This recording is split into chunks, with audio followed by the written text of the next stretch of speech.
Thank you to War Thunder for sponsoring this video. Side content in a single player game is something that I often always look forward to. It's probably the most underappreciated part of a single player game. A lot of people rush through the main story and end up missing the great side content developers spend a ton of time creating. So in this video, I want to follow up on a video that I made a while ago where I cover the worst side content in every Assassin's Creed game. This time I'll be flipping it around and talking about the best. Of course, everyone has their own preferences, so these picks are just my personal favorites from each Assassin's Creed. Now before we start diving deep into the best side content, I want to take a moment to talk about today's sponsor, War Thunder. This is hands down the most stacked vehicle combat game you can jump into right now, and you can play completely free on PC, PlayStation, Xbox and even mobile. The amount of stuff in this game is kind of insane. You can take control of over 2,500 vehicles across 10 major nations, everything from old biplanes and early armored cars to modern jets and heavy tanks. What got me the first time I played was the detail. The vehicles look absolutely clean, the sound design works very well, and when you get into a match, it has this grounded feeling to it. And the game isn't empty either, there's a huge global community, so you're always getting placed into real fights fast. The damage system is one of the coolest parts in my opinion. You're not shooting at some basic health bar. In fact, everything inside the vehicle matters. So, engines, fuel tanks, crew positions, ammo. If something gets hit, well, let's just say you will see how it impacts the fight. And when a vehicle goes down, the game shows you the exact path of the shot with that X-ray breakdown. Where the round went, what it messed up, why the thing blew apart. It's super satisfying to check after a fight. And since a lot of us play on the go, they also put out a full mobile version on iOS and Android. It's the same style of battles with those clean visuals. The game also gives you different ways to play. So let's say you want quick action, right? Well, there's arcade. If you want something tough and realistic, there's simulator. And realistic mode sits right between the two without feeling overwhelming. The customization is fun too. Tons of camos, and I mean tons. Historic markings, decals and community made stuff. And the best part is you don't even need anything special to run it. Mouse and keyboard or a controller is enough. Even in the harder modes, it runs super smooth because of the engine, so even older setups hold up fine. If you want to try it out, use my links in the description or the pinned comment. The game is free on PC, PlayStation, Xbox and mobile. And if you're new or coming back after at least 6 months on PC or console, you will get a massive bonus pack through my links. You'll get multiple premium vehicles, the Eagle of Valor Decorator, 100,000 Silver Lions, and 7 days of premium account time. It's only up for a limited time, so grab it while the offer is still live.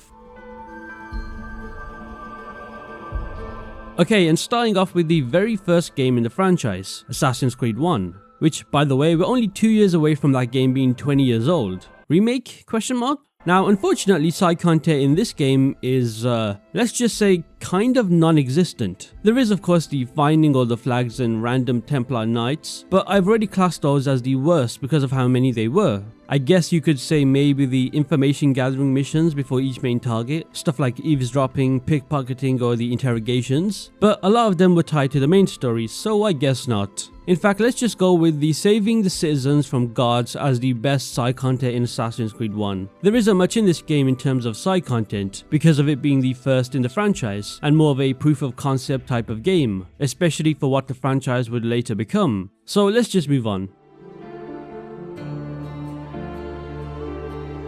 Now, moving on, we can start talking about the games with a good selection of side content to choose from. Compared to the first game, Assassin's Creed 2 added way more side content to play around with. You've got races, courier missions, beat-up events, assassination contracts, but none of them come close to how good the assassin tombs are. The assassin tombs are basically hidden parkour gauntlets, and there's some of the most fun missions in the game. I'd even say some of the most fun in the franchise. And it is a shame that future Assassin's Creed games did not even attempt to build on this. Each one is buried under, certain landmarks like cathedrals or ancient ruins. And getting to the end of them really tests if you've been paying attention to the game's parkour system. That autopilot nature is gone in the open world. The traversal becomes essentially a puzzle. Sometimes you are racing a timer, sometimes you are figuring out a long route across chandeliers, beams and ledges, with a few guards sprinkled in to keep you on your toes. I will say, a few of them do feel kind of Metroidvania, where pulling a switch opens up a new path and you loop back through the space in a smarter way. I think a big reason why I like these is because of the locations. You are crawling under cathedrals and all sorts of hidden corridors. Oh, and as for the reward, the payoff is pretty perfect. Each tomb gives you a seal, and once you bring all 6 back to the sanctuary in Montergione, you unlock Altair's armor, which I think we can all agree is the best armor set in this game by quite a big margin. So yeah, for me the best side content in Assassin's Creed 2 is easily the Assassin Tombs. Moving on to Assassin's Creed Brotherhood. Like the previous games, this one builds even more on its side content. I could have gone with the Leonardo war machines, but instead I chose the Christina memories. These short and optional missions were some of the most emotionally high parts of the game, even more than the main story in some ways. You'd find them as broken heart icons on the map, which is quite fitting, and each Christina missions puts you into a different moment from Ezio's past, starting with, Rizzio Auditore in Florence, and ending way later in a city caught in a mess. Now, to me, I think what makes these stand out is how good they chart Ezio growing up. In the early memories, he's the careless troublemaker that we meet at the start of Assassin's Creed 2, and then the tone changes. After the auditores are executed, the gap between who Ezio was and who he has to become starts to show. And then by the time, you reach the later memories, Ezio is already carrying the weight that defines him in Brotherhood and Revelations. That final mission, by the way, is the one that still gets you all the time. Christina unfortunately dies and you don't get to her in time. She still wears the necklace he gave her. He says goodbye, and it's quite sad. Also, Ezio having to carry his dead family's bodies is such a strange and kind of ghoulish feeling. These entire missions are just tragic. I think they're quite well done because if you think about it, these missions matter because they give context for Ezio's more focused angle in Assassin's Creed Brotherhood. The main story is of course about taking Rome back from the Borgias. The Christina missions, however, is about what that fight costs him as a person. So yeah, out of everything you can do in Assassin's Creed Brotherhood's Rome, I think these side missions are worth it.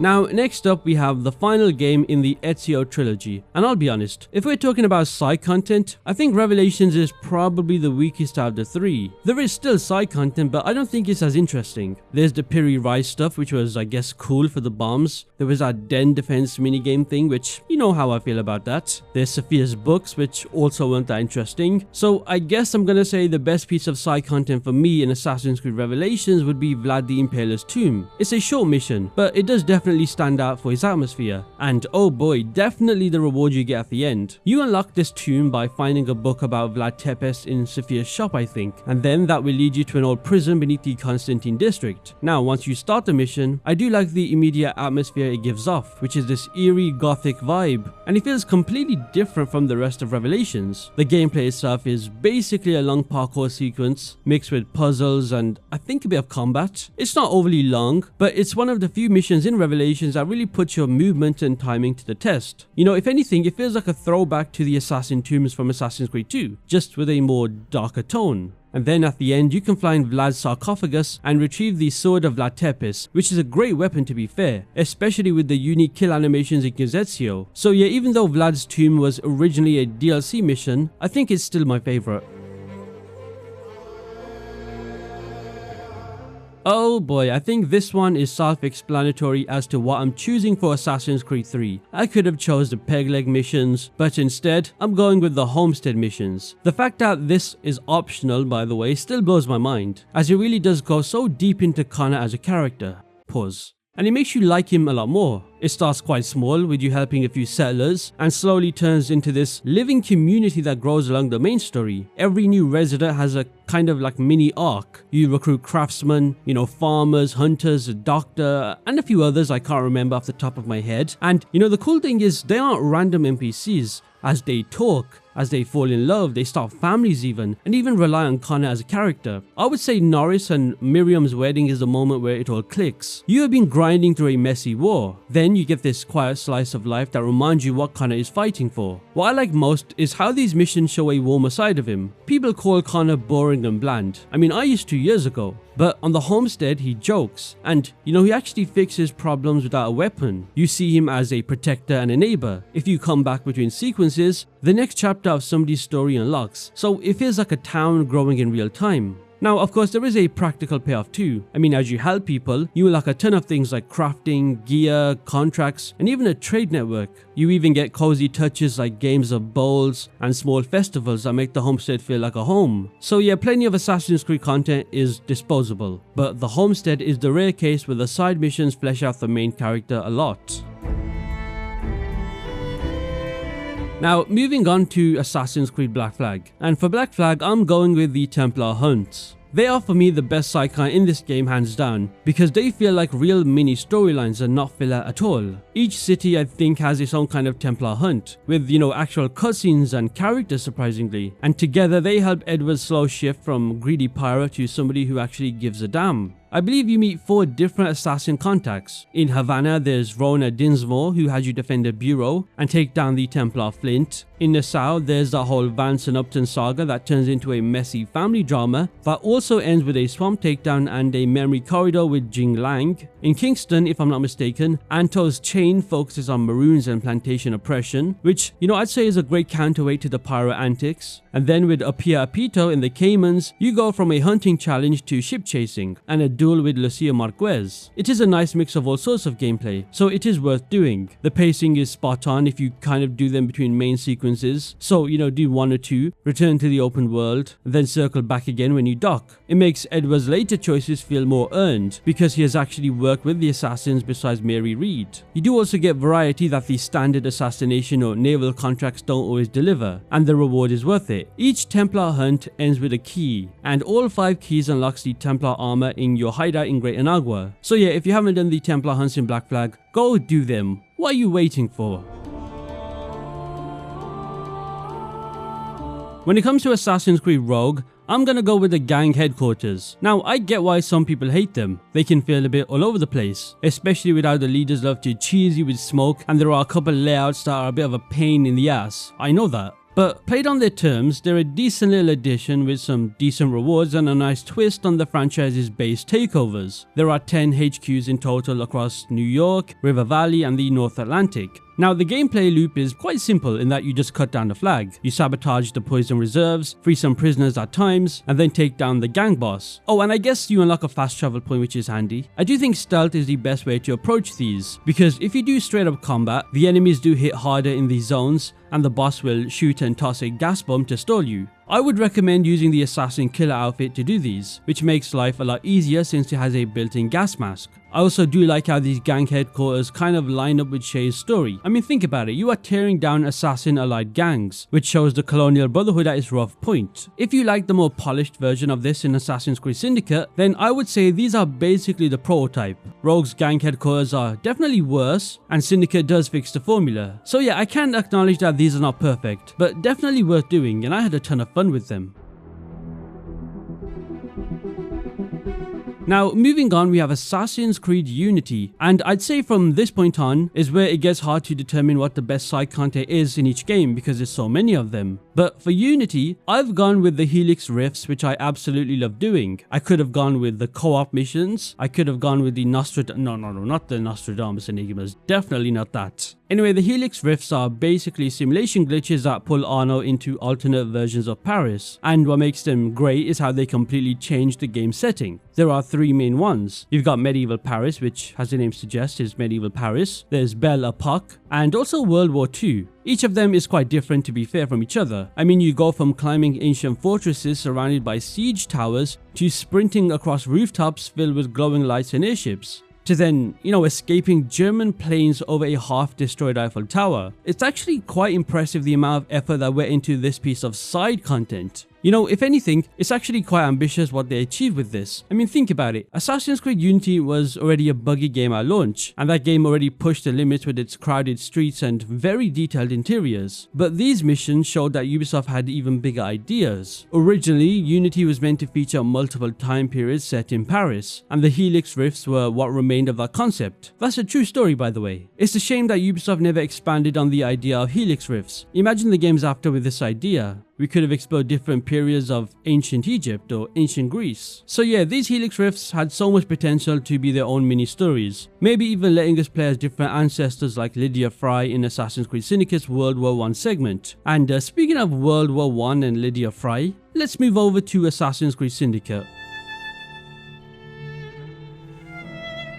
And for Syndicate, I think it's self-explanatory with what I'm about to choose, and those are the Lydia Fry World War I segments, which, just like Assassin's Creed 3 in the Homestead, you'd be confused at how this is side content and easily missable. The game drops you into a dark moment of London under the Blitz, and leans into that war type of spywork era. Once Sequence 6 is done, a Helix portal pops up on the east side of the map, and if you run through it, you get teleported to a self-contained map with its own storyline, and you even meet the man himself, Winston Churchill. Oh, and you do play as Lydia Fry, of course, the granddaughter of Jacob. Now, the missions themselves are short, but quite detailed. It does take some time getting used to seeing, literal tanks and planes and even guards carrying modern weapons. Lydia herself is a decent character, nothing too crazy. She's got a similar dry wit to her as a great aunt and whatnot. And I do like that she even needles Churchill about women's suffrage. It feels like a mini campaign that sits comfortably inside Assassin's Creed Syndicate without dragging on. If I have one issue, it's that I wanted more of this. The tone of it and Lydia's presence, the way the stealth fits the setting, all fits quite well. Now, if you have played Syndicate and you have skipped this area entirely, first of all, why? And second of all, go play it. It is easily the best side content in this game.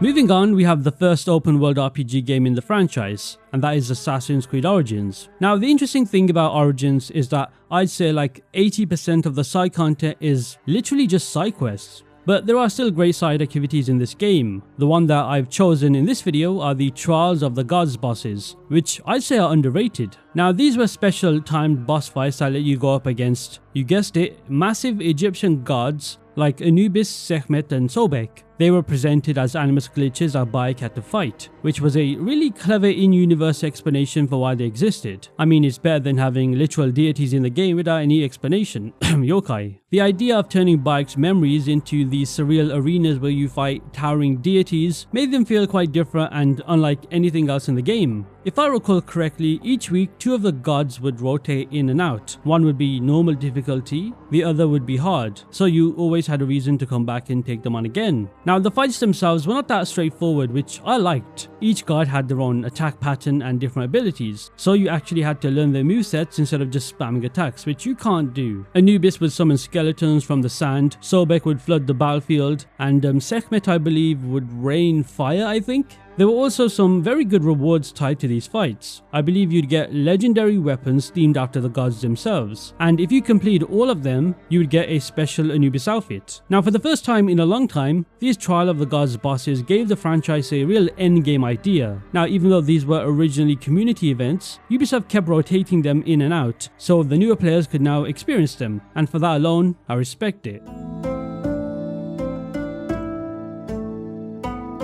Now, next up we have Assassin's Creed Odyssey, and for this one I'm actually gonna go with something quite different than what most people would expect, and that is hunting the Cult of Cosmos. It's a side path that quietly becomes the real spine of the game. Early on, you learn about this mass group pulling strings across Greece. From there, the loop is very simple, but I'd say it's super satisfying. You gather clues, you can reveal a cultist then and then track them down. And once you track them down, you kill them and then confirm the kill. Each branch has its own kind of like name. So you got, I believe, the Eye of Cosmos, you got the Silver Vein and stuff like that. And it's quite a simple but fun gameplay loop. What makes this so good is how it feeds into everything else you do whilst playing. So let's say you're playing the game normally and you clear a fort. You could find clues hidden away in that fort. Same on the ships when you're taking part in naval battles. Even at the end of some side quests, you are always going to get a lead whilst playing the game normally, and then breaking off to go finish the hunt. The actual reveals of the cult members are fun too. I mean, some targets are local leaders that you have met before. Others are arena fighters or smugglers at sea. Even the rewards are quite worth it. Every cultist drops a legendary piece of gear, and once you finish that certain branch, you will get given the full set bonus engraving. On top of that, if I'm not mistaken, I'm pretty sure each kill will upgrade your Leonidas' spear, which is huge for abilities and damage. And then by the time you are down to the final phases, you do kind of feel the power curve in a big way. So yeah, even though these kind of stars main story, I like that the Cult of Cosmos splits out into side content. Now moving on, we have Assassin's Creed Valhalla, and I'm going to go with something similar. Now normally I would say finding the Magus Codex pages would be my favourite, but if we're talking pure gameplay wise, that's not interesting in the slightest, but lore wise that is. However, if we're being serious, I've gone with the Zealots that you hunt down. Now the Zealots in Valhalla are the roaming enforcers for the Order of the Ancients, and let me tell you, compared to the Cult of Cosmos in Odyssey, which are light work, the Zealots are no joke at all. You spot a white mask on the map and then it's on. They start around 90 power and they scale up very fast, which makes those early encounters feel quite tricky. I mean, it's best to avoid them early on. You'll encounter Zealots that have shields that won't break, they'll have poison jars, flash bombs, fire rings, spear tosses, all sorts of crazy mechanics, and worst of all, they can even heal mid-fight. Well, there is unless you let them drink. They are sometimes a bit too overpowered, but I think that's why they work so well. They are not generic enemies. I mean, their names speak for themselves, I can't even pronounce half of them. I also like how hunting these Zealots ties clearly into progression as well. Each kill drops an Order medallion that you hand over to Hytham, plus clues that unmask bigger targets. Several high-level Zealots carry those strange tablets for Excalibur, so the hunt can even tie into a legendary weapon quest too. Now, of course, they're not perfect, I'm well aware these have flaws, and some fights can feel cheap when the heal goes off for the shielded one's turtle forever, but still, as side content, I think the Zealots give Valhalla real incentive to explore England. When it comes to Assassin's Creed Mirage, my pick for the best side content isn't the Tales of Baghdad, it's actually the contracts. The classic stealth gameplay in this game already feels great here, and add the contracts on top of that and it boosts the experience altogether. The game gives you solid tools and stealth, and contracts are the perfect playground to try different approaches. Each contract lets you experiment and push the systems a bit, which in turn keeps the loop feeling fun. And now with Assassin's Creed Mirage having replayable contracts, it's even better. You grab a contract from a bureau board, then it's all up to you to go about it. The contracts range in different objectives. This could be, stealing an artifact, eliminating a target, or I guess sneaking into a certain place. As I briefly mentioned earlier, the stealth tools are great. So you got smoke bombs, you got traps, you got throwing knives, and the blow darts all open up different ways to handle objectives. Even the optional conditions made a return in Mirage, which I loved from the older games, such as don't take damage or remain unseen. I believe there are about 19 contracts in total spread across the city, and they are unlocked as you progress through the story. It is a shame that they weren't infinite, but if I'm not mistaken, as of me making this video before the DLC update comes out, you will be able to replay contracts. So yeah, it's basically a stripped down version of what Assassin's Creed was built on, and that simplicity works perfectly in Assassin's Creed Mirage.